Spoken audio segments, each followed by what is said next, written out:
Dear student, I am Ram Naresh Yadav, lecturer SVN Inter College, Kalan Sultanpur. Dear student, we are going to learn the third lesson on his blindness, composed by John Milton. John Milton was a great writer of English literature, and on his blindness is a sonnet, and it's a Miltonic sonnet. Right now we are going to learn on his blindness, composed by John Milton. In this lesson, poet describes about his blindness. The poet was very sorrowful at the occasion blindness of his life. When he became blind, it was very shocking moment for the John Milton, and about this he expressed his sorrow and gave a teaching to the common people how to treat in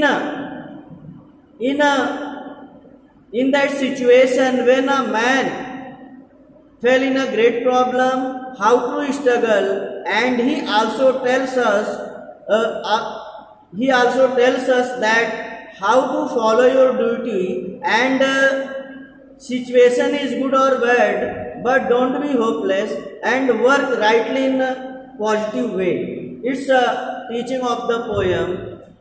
तो हम आज on his blindness composed bye John Milton को पढ़ने जा रहे हैं, जिसमें कवि ने बहुत ही मार्मिक तरीके से जो है अपने जीवन के उस दुखद क्षण का बड़ा ही अच्छा चित्रण किया है। जॉन मिल्टन अंधे जब हो जाते हैं और अपने अंधे होने पर वे एक गहरे दुख से गुजरते हैं, तो जॉन मिल्टन ने अपने इस दुख को शेयर करते हुए अपने पाठकों को ये बताने का प्रयास किया है कि जीवन में संघर्ष आता है, कठिन और विषम परिस्थितियां आती हैं, लेकिन व्यक्ति को अपने कर्तव्य मार्ग पर डटे रहना चाहिए। और जिस तरह से जॉन मिल्टन अंधे होने के बाद भी अंग्रेजी साहित्य के महानतम कवियों में गिने जाते हैं, उन्होंने अंधे होने के बाद भी अपनी रचनाओं को बड़ी बड़ी तमाम पुस्तकों को रचित करके उन्होंने ये दिखाया कि अगर आप में विल पावर है तो आप बहुत कुछ कर सकते हैं। तो बच्चों, आप भी इस विषम परिस्थिति में, कोरोना के इस महामारी में हम और आप जो संघर्ष कर रहे हैं, हमारा आपका ये कर्तव्य बनता है, don't be afraid about any problem, think positively and go ahead. हम आगे बढ़ते जाएं, अपने अध्ययन को बिल्कुल नहीं रोकेंगे।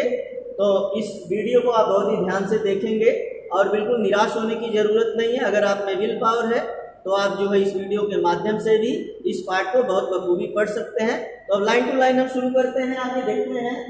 When I consider how my life is spent and half my days in this dark world and wide।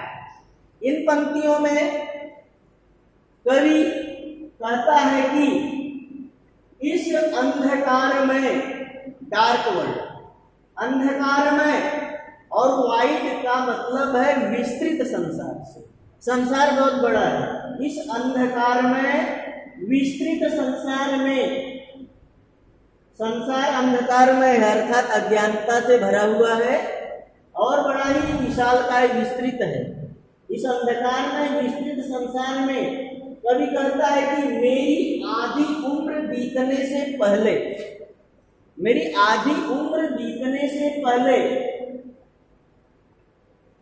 जब मैं सोचता हूं कि मैं किस प्रकार से ईश्वर ने मुझे अंधा कर दिया, तो भाव है कि लेखक कहता है कि इस विस्तृत और अंधकार में संसार में मेरी आधी उम्र भी नहीं बीती थी थी और किस प्रकार से ईश्वर ने मुझे अंधा कर दिया, अर्थात अंधा होने से कवि बहुत ज्यादा आहत और दुखी।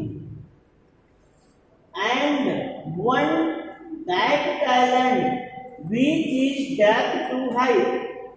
कवि कहता है टैलेंट का मतलब प्रतिभा, ज्ञान, काव्यों के रचना करने की प्रतिभा। टैलेंट का मतलब काव्य रचना की जो प्रतिभा है, जो ईश्वर ने कवि को टैलेंट दिया, प्रतिभा दिया है काव्यों को रचने की। Which is death to hide.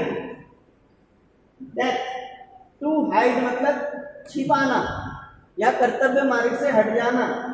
तो कवि कहता है कि एक जो काव्यों की रचना करने की प्रतिभा ईश्वर ने मुझे प्रदान की है, यदि मैं इसे छिपाता हूं, अर्थात यदि मैं इस प्रतिभा का उपयोग नहीं करता हूं, तो यह मेरे लिए नैतिक मृत्यु के समान होगा।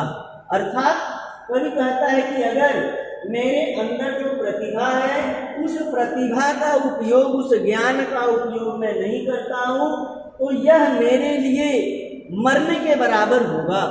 अर्थात कब यहाँ पे ये हमें बताना चाहता है कि अगर किसी भी व्यक्ति में किसी कार्य की प्रतिभा है और अगर आपको प्रतिभा ईश्वर ने दी है, तो इसका मतलब आपको उस प्रतिभा का प्रयोग करने की रिस्पॉन्सिबिलिटी दी है। और कभी कहता है कि अगर मैं इस जिम्मेदारी का पालन नहीं करता हूं, तो यह मेरे लिए मरने जैसा होगा, नैतिक मृत्यु के समान होगा, मॉरल डेथ होगी। Long with me useless. कभी कहता है कि यदि, लॉन्ग मतलब रिमाइंड, पड़ी हुई है, विद मी यूजलेस, बेकार।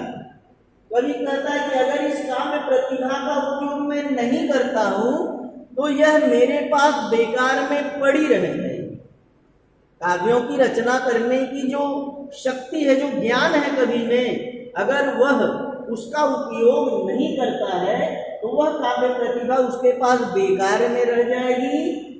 जबकि दो माय सोल मोर बैंड, जबकि मेरी अंतरात्मा, मेरा अंतःहृदय, मेरा अंतःकरण काव्यों की रचना करने के लिए बैंड बहुत ज्यादा उत्सुक है।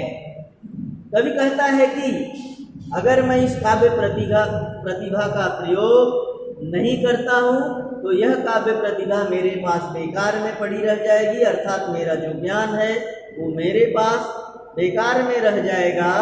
जबकि कवि कहता है कि अंतःहृदय से मेरे अंदर काव्यों की रचना करने की एक प्रबल जिज्ञासा मेरे अंतःकरण में है, अर्थात काव्यों की रचना करने के लिए मैं बहुत ज्यादा उत्सुक हूँ, ईगर हूँ। आगे देखते हैं। To serve therewith my maker and present my true account lest he returning chide. तो आगे कवि कहता है कि to serve therewith my maker, मैं ईश्वर की सच्ची सेवा करूंगा, अर्थात काव्यों की रचना करके मैं भगवान की, ईश्वर की सेवा करूंगा, अपने जिम्मेदारी से विमुख नहीं होऊंगा। And present my true account, true account कार्यों का वास्तविक ब्यौरा।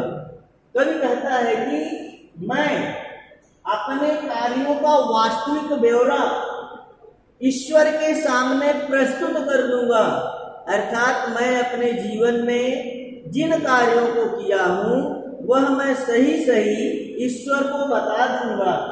ही returning child, least he returning child, कहीं ऐसा न हो कि इस संसार से मृत्यु को प्राप्त होने के बाद, इस संसार से मृत्यु को प्राप्त होने के बाद मैं जब ईश्वर के पास जाऊं, तो कहीं ऐसा न हो कि मुझे ईश्वर की फटकार सुननी पड़े। अर्थात कवि के कहने का सेंस है, यहाँ पे कह रहा है कि मैं अपने कार्यों का सच्चा लेखा जोखा प्रस्तुत कर दूंगा। प्रेजेंट माई ट्रू अकाउंट का मतलब मैं जब ईश्वर के सामने प्रस्तुत होऊंगा तो मैं भगवान को जो काम मैंने किया है बिल्कुल सच सच बता दूंगा, और कहीं ऐसा न हो कि जब मैं इस संसार से मृत्यु लोक में जाऊं और ईश्वर मुझसे यह पूछे कि आपने किया क्या, तो अगर मुझसे जब ये प्रश्न हो तो मैं गैर जिम्मेदार न कहलाऊं। ऐसा न हो कि ईश्वर मुझे गैर जिम्मेदार बताए और मुझे फटकार लगाए कि आप कर्तव्यहीन हैं, आपने अपनी जिम्मेदारी का पालन नहीं किया है। इस बात से कवि डरता है, क्योंकि कवि की आस्था है ईश्वर में। यहाँ पे ये प्रस्तुत कर रहा है कवि कि ईश्वर में कवि की आस्था है, ईश्वर में कवि की आस्था है, और गॉड इज ऑलमाइटी पावरफुल है, ईश्वर सर्वशक्तिमान है। इसलिए यहाँ पे जॉन मिल्टन कहते कहीं ऐसा ना हो कि मुझे ईश्वर की फटकार सुननी पड़े। अर्थात कवि के कहने का मतलब है, अगर आप अगर मानव के रूप में इस संसार में जन्म को प्राप्त किए हैं, जन्म लिए हैं, तो चाहे आपकी परिस्थितियां सम हो या विषम हो, अच्छी हो या बुरी हो, हर सम और विषम परिस्थिति में व्यक्ति का यह कर्तव्य होता है कि वह अपने कर्तव्य मार्ग पर डटा रहे, अपनी जिम्मेदारियों का अच्छी तरह से अनुपालन करे। कवि यही शिक्षा देता है। तो इस तरह से हमने इस लेसन के फर्स्ट पार्ट को अभी हिंदी अर्थ देखा है। इसके बाद हम इसकी लाइन टू लाइन अंग्रेजी व्याख्या देखेंगे, और अंग्रेजी व्याख्या बोर्ड एग्जाम में आपको लिखना भी होगा, तो इसलिए आप लाइन टू लाइन बहुत ध्यानपूर्वक, बहुत सावधानी के साथ एक एक बातें हमारी सुनते जाएंगे। तो आगे देखते हैं। When I consider how my life is spent in these lines, the poet John Milton says that he became blind at the age of 44, and poet was so sad at the occasion blindness of his life. He was in a great shock that he was given a great sorrow by God. But the world is full of a lot of miseries, sorrows and complicated problems, and world is very big and wide and full of ignorance. So poet want to tell us that at the age of 44 he became blind. How do he bear the sorrow of his life, and want that talent which he dead to hide. And poet have a great capacity to compose poems. He can compose great poems, but right now his eyesight was taken by the God, so he was so hopeless at the time, and which is as a moral death for the poet. He was so sorrowful at the occasion blindness. So he said, if he hides his talent, it is a moral death for the poet. Long will be useless. Poet says that if he does not use his capacity, talent and power, he will be a irresponsible person in his life, and he had a great curiosity and eagerness to compose poem. He will serve God in a right way, and he will follow his responsibility in a right way. He never be irresponsible in his life.